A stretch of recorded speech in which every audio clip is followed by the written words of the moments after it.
Welcome to the Mundus Fractura Lore Guide.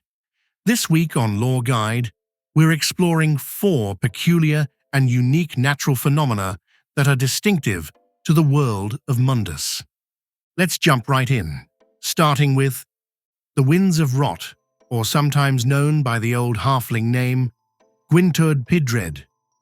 Scholars cannot agree to the cause of these foul-smelling, necrotic winds which randomly occur across the supercontinent. Mercifully, they are infrequent, but unfortunately arise without warning or portent. The winds of rot can last from minutes to hours, and the effects vary greatly from occurrence to occurrence. This much is known for certain. The winds always begin the same, with survivors relating the numbing sensation of exposed flesh and a vague smell of putrescence. Secondary effects escalate rapidly and can include the necrotization of biomatter leading to defoliation of affected matter. Some winds can cause excessive aquagenic wrinkling. This is similar to pruny fingers from exposure to water, but far more extreme. This effect is exceptionally horrible in amphibians, mammals, and mycelium. And finally, on occasion, the winds of rot can cause extreme xeroderma, a radical loss of moisture, leading to the cracking of flesh, searing pain, and even a change to some victims' DNA. Fun. Moving on. God's hair lightning. Though this lightning is generally known as an atmospheric effect of the Yaldams of Floy, it can be experienced across the face of Mundus. God's hair lightning is a phenomena where several thousand lightning strikes will occur in an area simultaneously during a storm.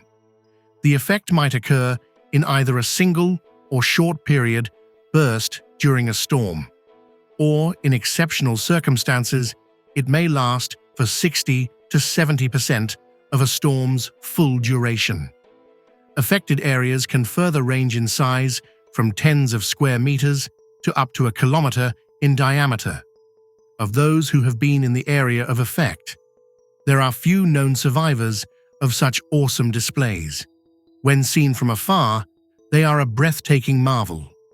There are some on Mundus, a small dedicated cult known as Eldingu, who seek out the phenomena across the globe, with the most fanatical among them worshipping it as a god, which, given the nature of divinity on Mundus, it just may be.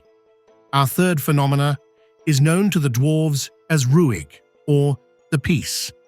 Though it is most often encountered in the valleys of the Green Mountains, there are scattered reports of this effect reported across Mundus. Ruig seems to only affect sentient mammals, and is described as a sensation of utter contentment. It is generally thought of as some type of small, localized, invisible energy field, generally not more than a few tens of meters in diameter. Scholars believe it is in some way related to the realm of spirit, but don't fully understand the details. Under the right situation, this would seem an amazing thing. However, the effect is never stable, permanently localized, or containable, apparating, drifting, and dissipating, like a small cloud in the clear summer sky. For the fortunate victims of Ruig, on immersion in the energy, they experience bliss and total contentment on an inconceivable level. Every sensation is an unparalleled nirvana. Witnesses outside of the effect report victims quickly laying themselves on the ground, releasing strange vocal emanations and visibly experiencing mild seizures. Victims remain in this state of bliss until the phenomena passes, and for most short-term exposure, victims beyond a mild fleeting depression, there are no notable long-term side effects. For those trapped in a Ruig for extended periods, death from starvation, dehydration, or predation by non-sentient animals are real dangers, though should victims remain in the effect, death would be an exceptionally enjoyable experience. Our fourth phenomena is known as the birth of death, though never recorded outside the confines of the great crater. Sages fear that with humanity's spread, that this plague might follow. The birth of death refers to the cyclical life cycle of the poorly named immortal moth. These giant moths, with wingspans of up to 20 feet, are in fact not immortal, but only incredibly long-lived. With lifespans said to be in the thousands of years, it is said that on death, the immortal moth will explode, showering the surrounding area with hundreds to thousands of tiny eggs. The eggs quickly hatch into a burrowing caterpillar, which will then spend from 1,000 to 3,000 years living and growing in the ground. On reaching a full size of 6 to 12 feet, they will surface to pupate. Unfortunately, unlike typical moths and butterflies, the immortal moth requires a once-living host to pupate within.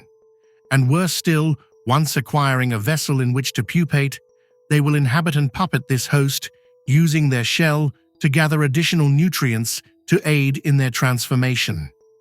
With the birth of the it is well documented in the Great Crater.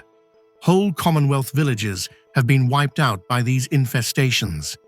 The Commonwealth has expended considerable resources attempting to eradicate this vile plague. And with that, we come to the end of our first exposé into the strange phenomena unique to Mundus Fractura. That is all for this time. I hope you have enjoyed this episode. Stay tuned for future lore guides, and thank you for listening. Goodbye for now.